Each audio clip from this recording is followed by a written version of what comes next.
সন্ধেবেলায় হালকা ফুলকা খিদে পেলেই তৈরি করে খাও চায়ের সাথে এই দারুণ টেস্টি রেসিপিটি। এই রেসিপিটি দেখতে যতটা সুন্দর খেতেও কিন্তু ঠিক ততটাই টেস্টি। বাইরে থেকে হবে ভীষণ ক্রিস্পি আর ভেতর থেকে হবে ভীষণ সফট। তোমরা এই রেসিপিটি 4 থেকে 5 দিন স্টোর করে রেখেও খেতে পারবে। নমস্কার বন্ধুরা, নন্দিনী সিম্পল কুকের আরও একটি পর্বে আপনাদের সবাইকে জানাচ্ছি স্বাগত। তাহলে আর দেরি না করে চলুন রেসিপি দেখে নিই। আজকের এই রেসিপিটি তৈরি করার জন্য প্রথমে একটি পাত্রে নিয়ে নিচ্ছি 1 কাপ পরিমাণ সুজি আর দিয়ে দেবো 1/2 কাপ পরিমাণ বেসন। এখানে বেসনের পরিমাণটা কিন্তু একদমই কম নিতে হবে। এবারে এখানে দিয়ে দিচ্ছি 1 চামচ পরিমাণ সাদা তিল আর দিয়ে দেবো 1 চামচ পরিমাণ চিলি ফ্লেক্স, দিয়ে দিচ্ছি পরিমাণ মতো লবণ আর দিয়ে দিচ্ছি 1/2 চামচ পরিমাণ গরম মশলার গুঁড়ো। এখানে লবণটা কিন্তু একটু বুঝে দিতে হবে, কম পরিমাণে দিতে হবে, কেননা লবণটা আমরা পরে আবারও ব্যবহার করব। এবার এই শুকনো উপকরণগুলোকে খুব ভালো করে মিশিয়ে নিচ্ছি। শুকনো উপকরণগুলো মিশিয়ে নেওয়া হয়ে গেছে। এবার এখানে দিয়ে দিচ্ছি বেশ খানিকটা ধনেপাতা। ধনেপাতাটা দিয়ে এখানে দিয়ে দিচ্ছি পরিমাণ মতো জল। জলটা দিয়ে একটা পাতলা ব্যাটার রেডি করে নেব। তবে খেয়াল রাখতে হবে এই ব্যাটারে যেন একদমই লাম্পস না বেঁধে যায়।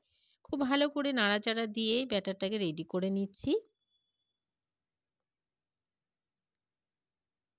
ব্যাটারটা একদমই রেডি হয়ে গেছে। কোনো রকম আর লাম্পস বেঁধে নেই। খুব ভালোভাবে ব্যাটারটাকে আমি রেডি করে নিলাম। এবারে এদিকে বসিয়ে দিয়েছি একটা কড়াই। আর এই কড়াইতে দিয়ে দিচ্ছি 1/2 চামচ পরিমাণ সাদা তেল। যেহেতু আগে থেকে একটু তেল দেওয়া ছিল তো অল্প পরিমাণে তেল দিতে হবে। এখানে 1 চামচ পরিমাণ। এবারে এখানে দিয়ে দিচ্ছি 1/2 চামচ পরিমাণ গোটা জিরা আর দিয়ে দিচ্ছি আধা ভাঙা করে রাখা আদা আর কাঁচা লঙ্কা দিয়ে হালকা একটু নাড়াচাড়া দিয়ে ভেজে নিলাম। এবারে এখানে দিয়ে দিচ্ছি বেশ খানিকটা মেথি পাতা। মেথি পাতাটা আগে আমি দেখাইনি।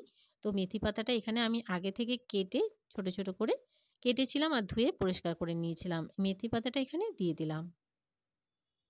দিয়ে নাড়াচাড়া দিয়ে মেথি পাতাটাকে হালকা একটু সফট করে নেব।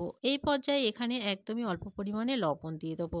লবণ দিয়ে দিলে মেথি পাতাটা খুব তাড়াতাড়ি করে সফট হয়ে যাবে। যেহেতু আমরা আগে একবার লবণ ব্যবহার করেছিলাম তো এই পর্যায়েও লবণটা একদমই বুঝে দিতে হবে।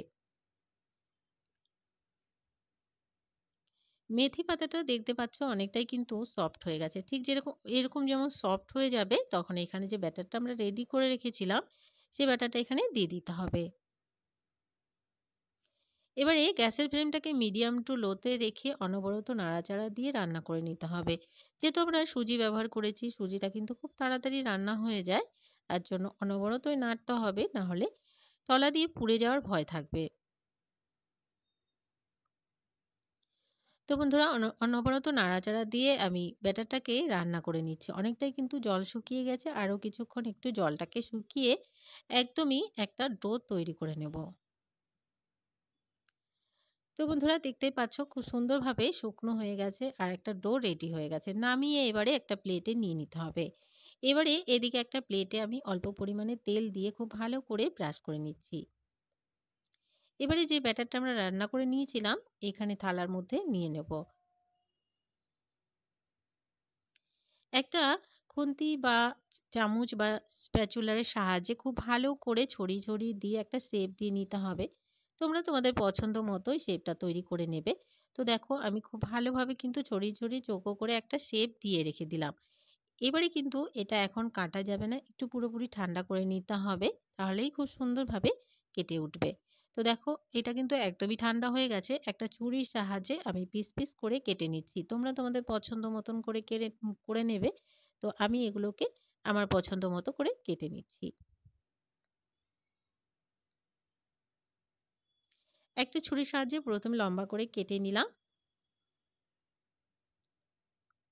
এবারে সবগুলোকে একটা শেপ দিয়ে কেটে নিয়েছি। তো দেখো কত সুন্দরভাবে ইজি ভাবে উঠে আসছে।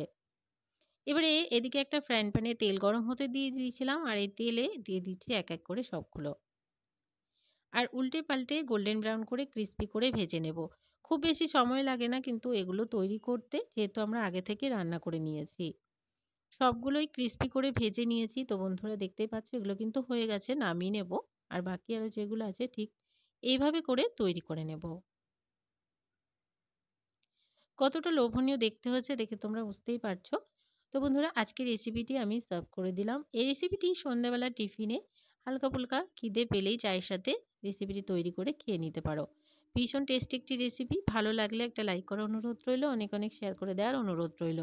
নতুন বন্ধু আমার চ্যানেলে নতুন এসে থাকলে চ্যানেলটিকে সাবস্ক্রাইব করে পাশে থাকা বেল আইকনটাকে প্রেস করে অল বাটনে ক্লিক করতে ভুলবে না। এই ধরনের রান্নার নোটিফিকেশনগুলো সবার আগে তোমাদের কাছে পৌঁছে যাওয়ার জন্য। আর আজকের রেসিপিটি কেমন লাগলো অবশ্যই জানাতে কিন্তু ভুলবে না। আজকের মতন তাহলে এখানে শেষ করছি। সবাই ভালো থেকো।